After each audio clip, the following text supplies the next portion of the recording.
Welcome to Back on the Broomstick, a modern witch's spoken word grimoire, where two witchy friends from way back are reconnecting to their pagan roots after a long period of mundanity. We're rewalking the path of the wise and trying out all the latest spells, rituals, and magical theory in today's witchcraft and pagan practices. So grab your wand and your incense, your cauldron and your crystals, and join us as we get Back on the Broomstick. Hi, and welcome to Back on the Broomstick. I'm Layla, and this is the fifth of our 5-part elemental series. In this episode, we'll be talking about spirit, Akasha, aether, the element that connects all the other elements. And I'm Chelle. And I'm almost sad that this little mini series is coming to an end, but ending with spirit, ending with that Akasha energy. It's exciting, but I'm sad to wrap up the series. I've been having a lot of fun deep diving into each of the elements too. Another good point. It is wonderful to reminisce about, old thoughts, old deeds, how we viewed things, how maybe those views have changed. Aristotle's, in my opinion, but anyway.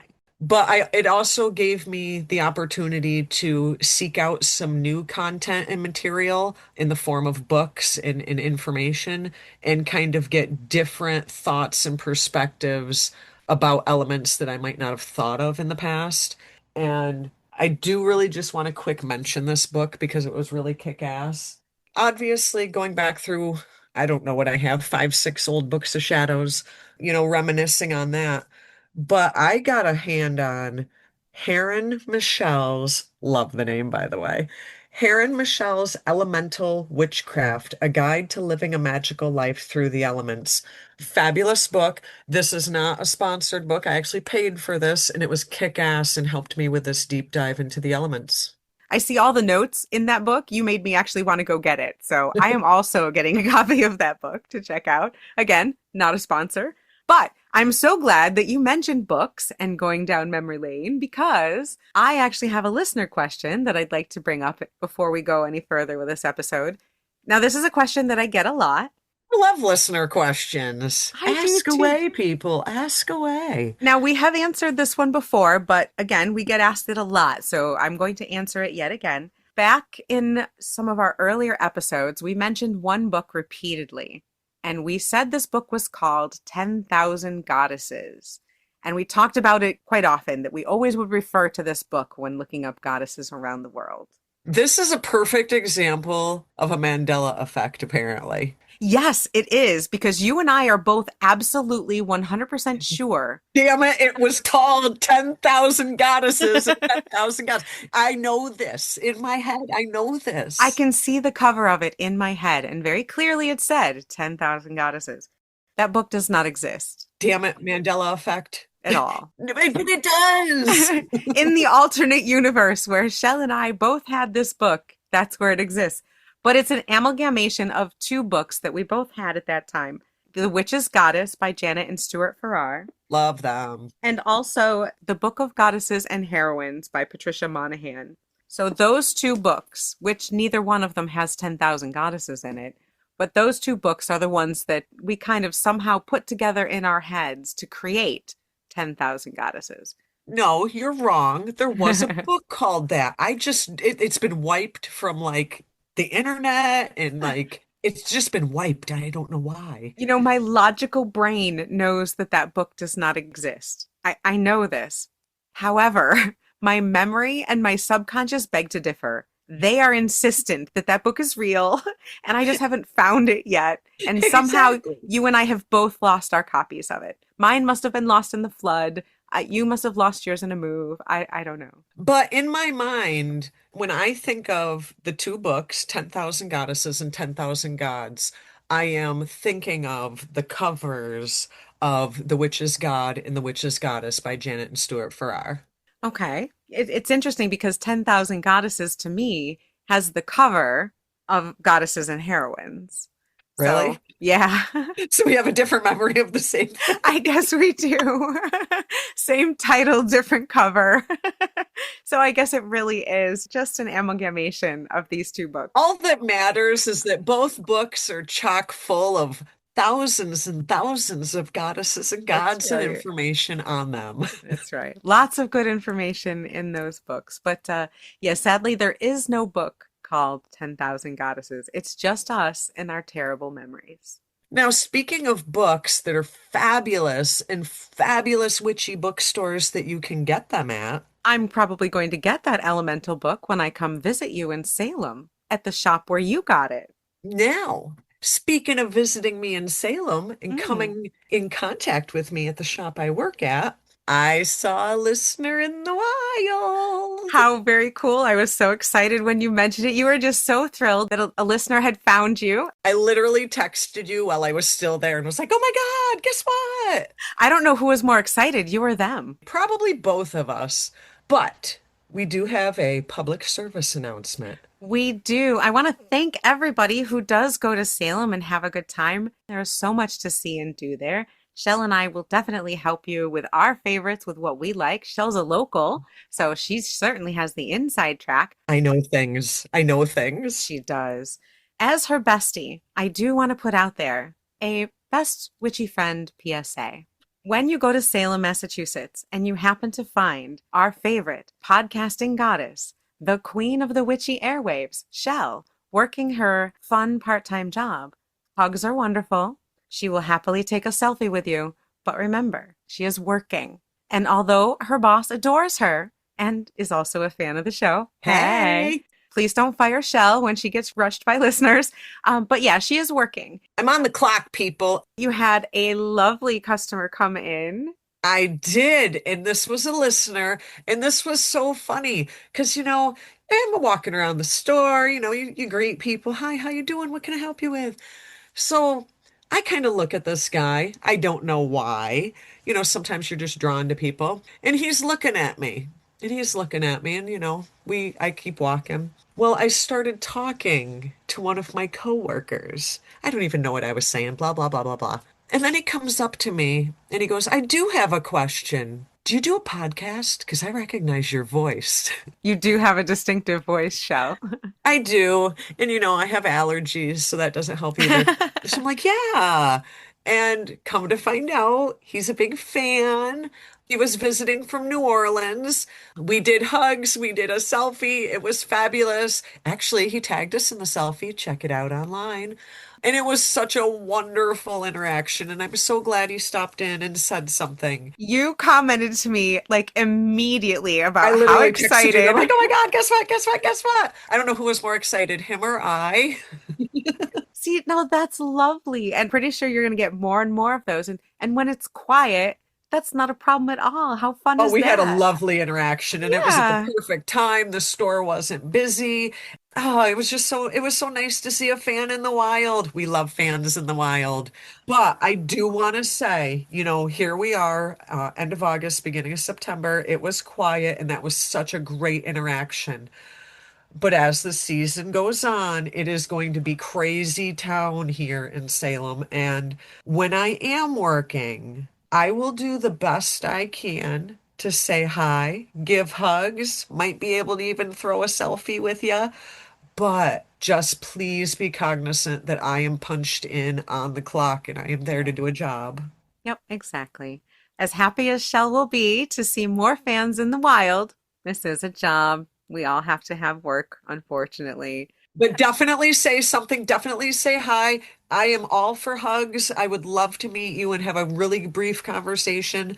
But like I said, if it's super busy, I don't want you to be upset if I have to continue working. Is this a where's Shell? Like find Shell in the wild in Salem? If you find Shell in the wild in Salem, tag her on our Facebook group Or Instagram. or Instagram and tell us where you're from and what day you found her, but don't say where. We're trying to just keep wear under wraps right now because I don't want to piss my boss off. Yeah, he's a good guy. We love him. He'll be like, Shell, you're here to do a job, not meet listeners. So we're Yeah. trying to keep under wraps where I am.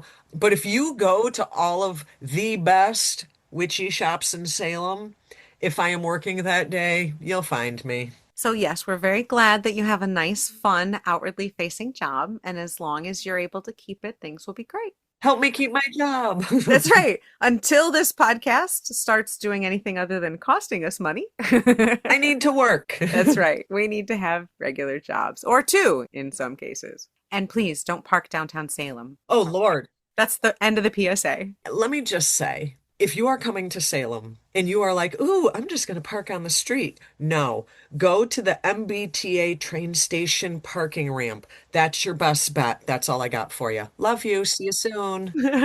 Yeah, so parking is going to be absolute hell. Take some public transportation into Salem. Save yourself and everyone else a headache. Nothing more fun than getting on the train. Come on. Right? Seriously, pretty cool times. All right, so now that we've gotten all that out of the way, let's get into this really interesting topic of spirit. Now, I had a thought, and I think that sometimes people might get a little bit confused with the element of spirit versus deity. You know what I'm Ooh, saying? yes. Oh, I'm so glad you brought that up so early. Okay, yeah. I had the same thought. Well, I figured I'd bring it up now because we'll spearhead off the element of spirit, making sure that we're making that clear line between spirit and deity. With deity, I look at it, me personally, almost kind of like different faces of the same entity. Spirit, I feel, is more encompassing of that and everything. Yeah, I agree. I think spirit is everything. Spirit is the element that weaves all the other elements together. It's the energy of life and magic itself. It's everything and everywhere, but it has no shape or name of its own. Deity, on the other hand, is different. Deity is much more personal. Gods and goddesses are divine forces with names and stories and will. They embody the big aspects of the world and life around us that we have trouble explaining any other way, like love, wisdom, the moon, war, fertility. But we give it an identity that you can call on, that you can worship and build a relationship with. So it's more personal that way. So, in my opinion, you feel spirit in meditation and in magic, in the world and in powerful things and moments, and you talk to deity. Both are sacred. Spirit's the all, the everything. And deity is the face that we give to parts of spirit so that we can better understand it and so that we can better work with it. And a lot of times, people, particularly if you have a Wiccan background or if you get into that kind of elemental background, a lot of people will call deity in the spirit position. Right, We talk about north being earth. People will say spirit, the center position is deity, but they're not the same thing. right. Spirit has different names in different cultures, but they all describe something that's extraordinary, something precious and sacred. The Greeks came up with ether because it's the air that's high enough and special enough for the gods to breathe. Or sometimes people will call it quintessence, which literally means fifth element, or Akasha, which is space, because it was special. It was this element that kind of wrapped around everything, that encompassed everything. So it's more than just, oh, I hate to say just deity because I don't mean it like that, but it's everything. When I think of, you know how when you think in your mind, we've talked about visualizing each of these elements. And, with air, you might visualize a cool breeze or fire, Right. a roaring fire, water, a river, an ocean, a creek, a stream. With spirit, what I envision in my mind when I'm visualizing spirit is space. Like space. Yeah. Like, I don't want to Like say outer just the Milky Way, space, but like not just the Milky Way, but like space, like outer space. the spiral nebulas That and kind of the circles. cosmos. I love Yeah. that. Yeah. Yeah. So that's what I am visualizing when I'm thinking spirit. When I am visualizing deity, I have a face. You know what I'm saying? Yeah. It's interesting because I like the idea of universe as everything. To me, when I talk about universe or universal energy, I'm talking about exactly that spirit, the all, the everything. And it isn't a deity, but it is everything. But it's all encompassing. Exactly. And like you said, a deity has a face, they have a name, they have a backstory, they have history behind them. They are a face of spirit, they are an Right. aspect of spirit, but they are not all of spirit. So now let's talk about what spirit is. Now that we've talked about what spirit is not, I think of it as this all-encompassing energy that kind of, in my mind, what I'm visualizing is it taking that earth, air, fire, water, my energy, deity energy, and kind of in one big swirly snow globe of wonderfulness. Spirit is kind of the all-knowing in my mind, kind of the, I don't want to say the end all be all, but kinda. And another way I heard it described very beautifully, I don't remember who told me this. It might have been Kate of Kate and Frank fame back in the day, some of my first teachers. Hey, Kate. Hey, Kate. Okay, we've all seen the pentacle, right, as a description of the elements. Right, And people will ascribe air, fire, water, earth to the different points of the pentacle. right, And some people will say that the top point is spirit. correct. I was taught that the top point is self and that spirit is the lines that make up the pentacle. Oh, oh shit. I like that. I've never heard that actually. Isn't that beautiful? Because spirit is what makes it all. Spirit's what connects it all together. Ooh, I like that. I love that. It is between everything and it creates everything. If you didn't have spirit, you wouldn't have that pentacle to have the elements on it. See, now, as much as I love that, in my mind, I think maybe instead of self, that could be where I would place deity with Could that be. thought Yeah, process. sure. Absolutely. But I also think that deity is self. I think that we are deity. And so that fits for me, that I could interchange those in my mind. In my belief system, all life is deity. You're deity. I'm deity. Namaste. The divine light within me recognizes the divine light within you, kind of thing. Well, remember that photo where they equate the human body to the pentacle, with the Yeah. guy spread out? The point is his head. So kind of like your knowledge, your inner, Your inner deity, your inner divine self. yeah. Oh, I love that. So that's kind of what I was taught is that that's what spirit is. You know, it's a little hard to describe sometimes because it's that ineffable something that gives us life. Sometimes I describe it as chaos. And all right, for all of you purists out there, I am not talking about the Austin Osman Spare version of chaos magic. I'm talking about chaos itself, the chaos of nature, the chaos of life, the chaos that somehow made some little organism crawl out of the ocean and become Shell and I talking to you on these microphones. That chaos, that spark of wild, random chance, that chaos to me is spirit. And so that's hard to describe. It's hard to pin down. And that's why I was a little antsy about this particular episode because I'm like, how the hell do you describe spirit to Right? someone? You know? Yeah. And another good way to talk about it is in symbology. We touched on it a little bit with the pentacle, but there are a lot of symbols that people throughout time have used to depict spirit. And the sky and the universe have been some of those Yeah. depictions. And I think that is maybe where I get that thought of when I visualize spirit energy, I'm kind of visualizing the stars out in space, that idea of hmm space to me. Yeah, something beyond what we can touch, that magical fire that's out there. Now, say I'm doing some sort of sigils on candles, for example, and you know how you have your symbol for fire, you have your symbol for water. So what I use for a symbol of spirit is actually the star. I'm not saying a pentacle per se. I'm saying a star. And sometimes when I have used a star to represent spirit, I color it in so it is distinctively not a pentacle I see. because of that visualization of space being what works for me. And so that star is that spirit energy. And again, I am distinguishing a star separate from a pentacle. I like that. And it's interesting because one of the symbols that I see a lot representing spirit is a circle, but not the line of the circle, the center of a circle, the nothingness that's right there. Like an actual circle itself. Yeah, like the empty center of a circle sometimes will represent spirit.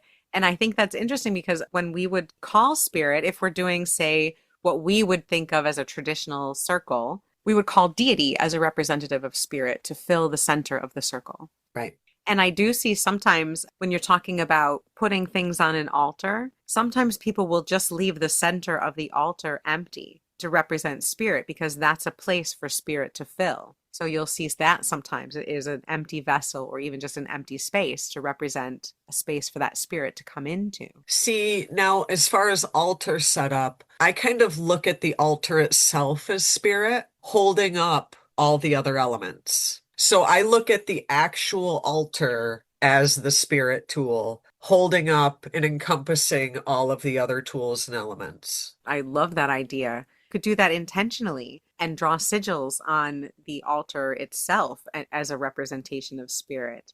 Put oils on it or rub incenses into it. Put it out under the moon or the sun to absorb energy to be that spirit representation. And then the neighbor's like, "Hey, Nancy, look at those neighbors. They put all of their little side tables out in the yard for the night and then brought them back in. What's going on over there?"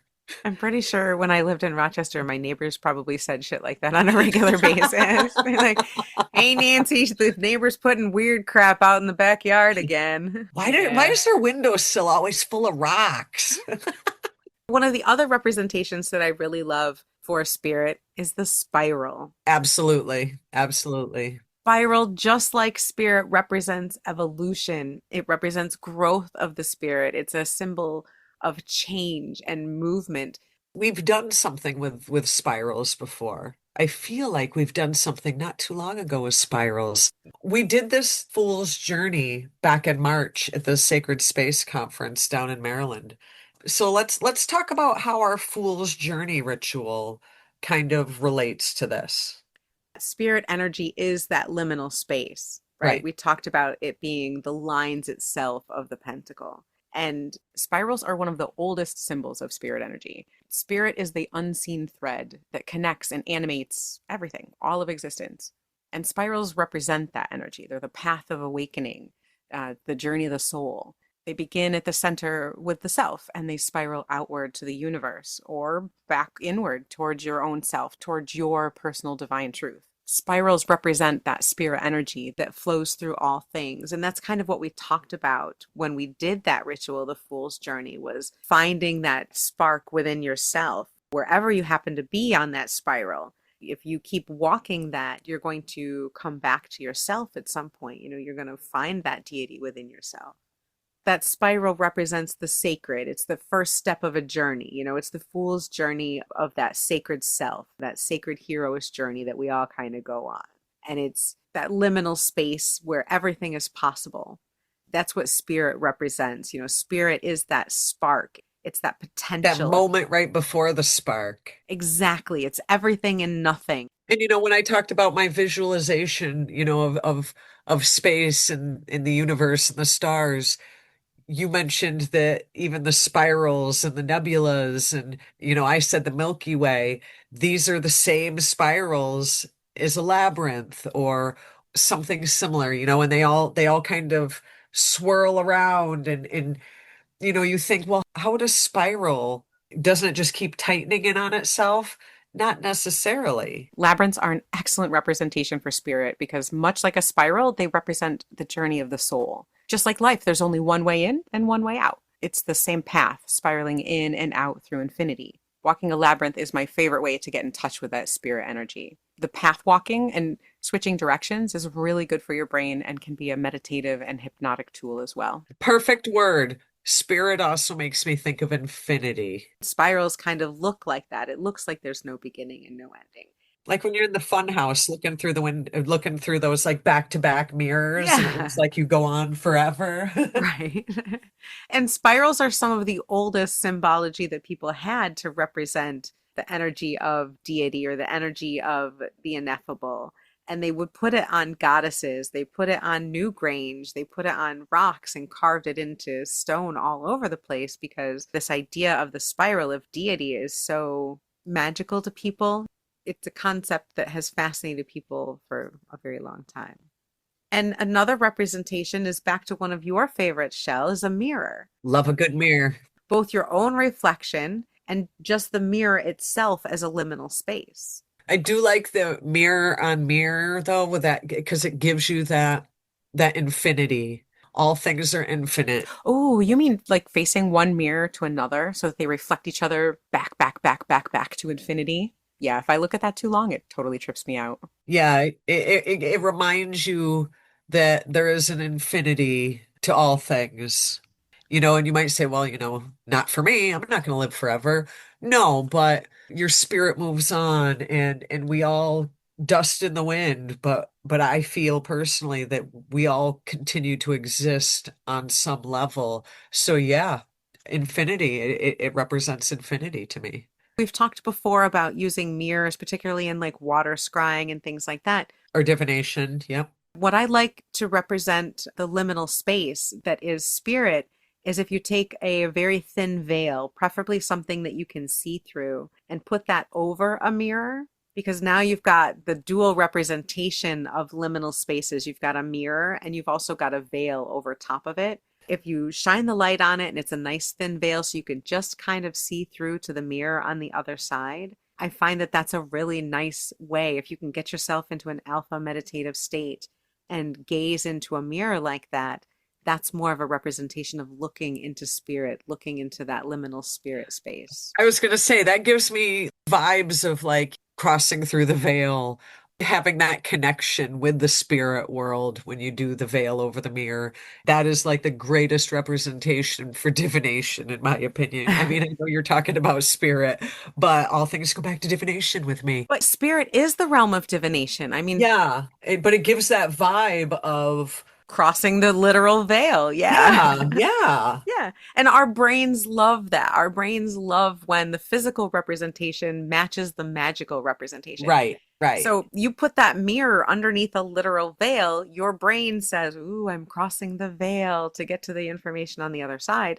You're in the spirit realm. right. And I like how you just phrased that, the spirit realm. That's again how I view spirit is more of a place, not a place, a time, not a time. You know what I mean? Yeah, when we cast circle, and again, it's that circle, we say this is a space out of space and a time out of time. We are casting it to bring us into that realm of magic, that realm of other knowing and other being.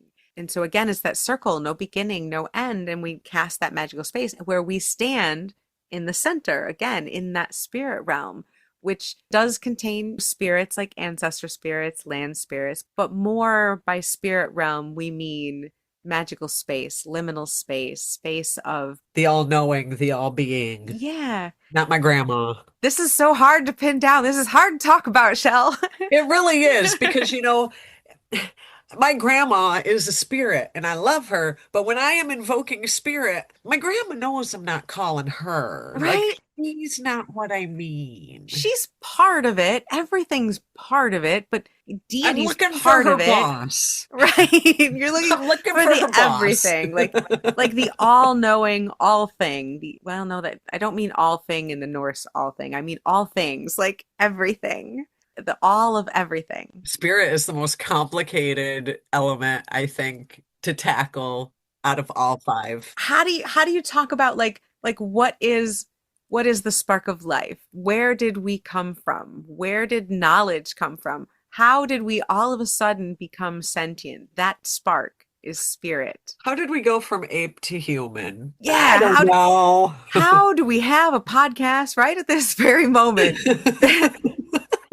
If we Who could are figure that we? out, who even are we? I don't even know.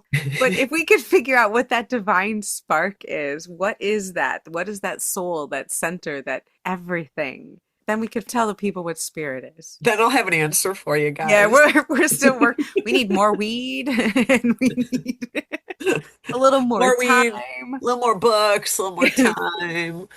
More books. Oh yeah. Oh, I love books. This is the best explanation I can give you after 35 years. That's all There I'm you go.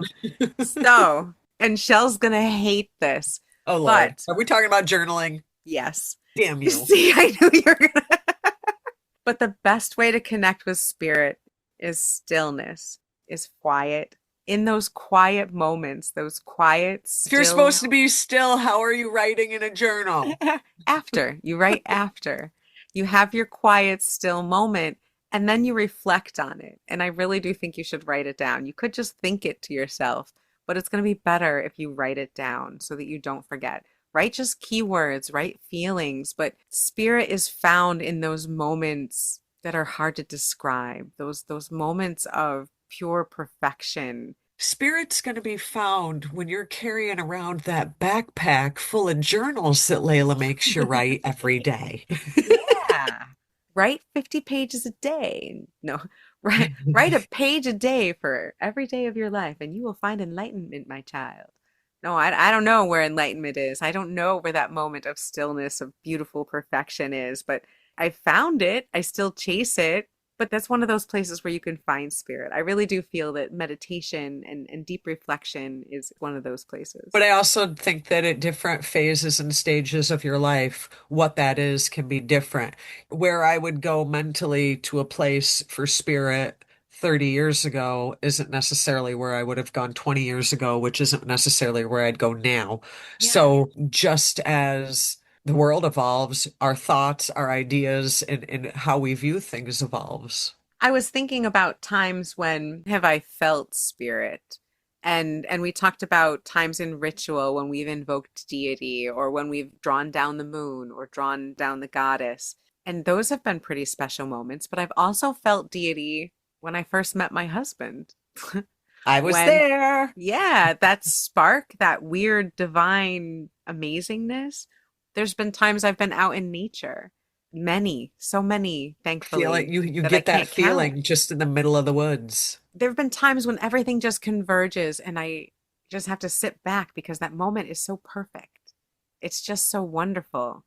And that to me is also that divine spark, that spirit. You know, it's funny that you make it sound so beautiful and romantic because not too long ago, during this series, actually, right before we were doing the water episode, we happened to have a hurricane go off the coast of Massachusetts. And me and my sweet darling had to go down to the water because, I love a good rager. And I felt that same energy when high tide was coming in. And I mean, the waves were big, but I'm from the woods, so I thought they were big. My sweet darling was like, they're only 7, 8 foot waves. I'm like, 7, 8 foot waves. Yeah, that's amazing. That undeniable energy, the wind, the water. I mean, I understand that there wasn't a fire piece there, but it's almost like you felt everything in the universe in kind of a rage. And you get that moment of feeling spirit, an angry spirit. Yeah. Yeah, it doesn't have to always be that perfect quiet moment, right? It can, It yeah, can be yeah, a that wild, raging, sometimes they're amazing moments. And feeling that awe, that inspiration, that is to me is also spirit. But sometimes standing out in the middle of a wild, raging storm or when the waves are crashing, that can be pretty powerful and awe-inspiring as well. I can also say the same thing about when I popped out 2 kids. Hmm. So that just changes depending on you feel it in different moments in time in different ways. Absolutely. Absolutely. Wow, I said that so weird, popped out 2 children. I didn't mean that in a bad way. I love them both. Sweethearts. So sweet. But we've talked before about artists and creators or workaholics, whatever you happen to do, if you ever get into that flow state where everything just seems to be coming perfectly and it's working and you're writing down everything and everything's coming together. Yes, this is perfect, I perfect, just had perfect. an Amy Blackthorne moment of her writing. Yeah. But yeah, you get into that kind of flow state, that perfection, that feeling, that is also spirit, that feeling when everything is just right. It's like the perfect storm. Yeah. It's funny that I said that because that goes back to that can be that chaotic, Sure, yeah. uncontrollable energy. The perfect storm can be good and bad. Oh yeah, this isn't always good. Right. Oh, yeah. Energy of creation is also the energy of destruction. Right, right. This is all things. Spirit is everything. It is the line that encompasses everything, that connects all of us and everything, good and bad, and everything in between. That's why I love that you describe it as the lines of the pentacle, because you see it as what creates it, and I see it encompassing it all. Perfect blend. Yeah, Perfect perfect blend. blend. I love that. Like our weird remembrance of 10,000 goddesses. It was a real book, damn it. I'm pretty sure it was that had two different covers somehow. It was the Janet and Stuart for our cover. You're just remembering that piece wrong. But those two books, The Witch's Goddess and the Book of Goddesses and Heroines, are what we have been misremembering as the Book of 10,000 Goddesses. Or we fell into an alternate universe, or Mandela effect, or whatever. But we have those two books, and we will put pictures of them on our socials to try and help out. But yeah, I get that question a lot. So I'm sorry. I'm sorry, everybody, that we had some weird Mandela effect and that we've put you on like this rabbit hole looking for a book that doesn't exist because it does. I can't tell you how many times I have had to type out, I am so sorry. Shell and I have memories like Swiss cheese. No, no, That this book thing I does not know for exist. sure. This I know for It sure. existed. We know it did. Just because we can't find it doesn't mean anything. And just because we remember it having different covers doesn't mean anything Doesn't mean either. anything either. That's right. All Have we right. just Wow. have we just smoked too much weed over the last 30 years? Never. No. No, that can't be it. I refuse to let that be the answer. All right. So, on that note, up next will be the spirit meditation coming in a few days. Thank you guys all for your encouragement on that. If you like the meditations, please make some comments in our Facebook group, the Back on the Broomstick podcast discussion group, run by the wonderful, the amazing, the awesome, the queen of Facebook, Helen Ellen JoJo. JoJo. We adore you. There's also a Reddit group, a little quieter, but still a great group of people. I And that still is, can't even figure out that Reddit thing. I'm getting there. I'm getting there. you'll get there. Back on the broomstick. But yeah, let me know if you like these and what you want to see. For Gail, I'm going to put out probably in the next week or so the Crystal Cave meditation from the lovely official witch of Salem. Lori Cabot. Yeah.